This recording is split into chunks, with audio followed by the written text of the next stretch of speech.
নমস্কার বন্ধুরা, আমার মিনিয়েচার এসেলে আপনাদের সবাইকে স্বাগত। বন্ধুরা, আজকে আমি আমার রান্নাঘরে আমাদের বাড়ির গাছের কাঁঠাল দিয়ে আপনাদেরকে কাঁঠালের ভাজা পিঠে বানিয়ে দেখাবো। স্কিপ না করে ভিডিওটা পুরো দেখতে থাকুন, আশা করি আপনাদের ভিডিওটা ভালো লাগবে। কই রে পিকু, কাঁঠালটা পাড়তে পারবি তো? সাবধানে পারিস কিন্তু, পড়ে টরে যেন যাস না। হ্যাঁ হ্যাঁ, ঠিক পারবো মা। তুমি শুধু কাজটায় এসে দাঁড়াও না, আমি তো পেরেই তোমার হাতে দিয়ে দেবো। আচ্ছা, ঠিক আছে। নাও মা, ধরো। হ্যাঁ, দে। দেখুন বন্ধুরা, আমাদের গাছে কত বড় কাঁঠাল হয়েছে। এই কাঁঠাল দিয়ে আপনাদেরকে কাঁঠালের ভাজা পিঠে বানিয়ে দেখাবো। আর এখনো দেখো গাছে কত কাঁঠাল আছে।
তুই জানিস তো, আজকে আমার মা কাঁঠালের ভাজা পিঠে করছে।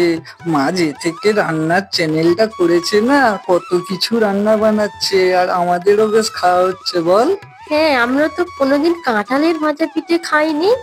আজ খেয়ে দেখবি কেমন লাগে। হ্যাঁ হ্যাঁ, আমাকে দিবি তো? সবাই খাবো, মা সবাইয়ের জন্য বানাচ্ছে জানিস।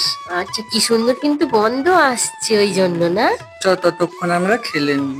আচ্ছা, চল হ্যাঁ চল হ্যাঁ, চল। চ।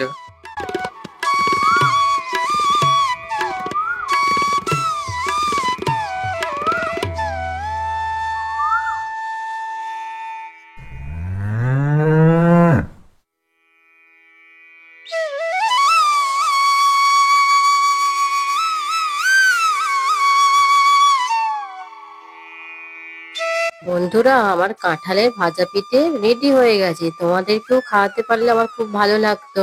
কি আর করা যাবে। তোমরা কোনো একদিন আমার মিনিয়েচার হিসেবে এসো, আমি অবশ্যই তোমাদেরকে করে খাওয়াবো। তা বন্ধুরা, ভিডিওটা তোমাদের কেমন লাগলো অবশ্যই কমেন্ট করে জানাবে। আর হ্যাঁ, আমার চ্যানেলটিকে সাবস্ক্রাইব করতে একদম ভুলো না কিন্তু। আজকের মতন আসি। Ta ta, bye. বাই।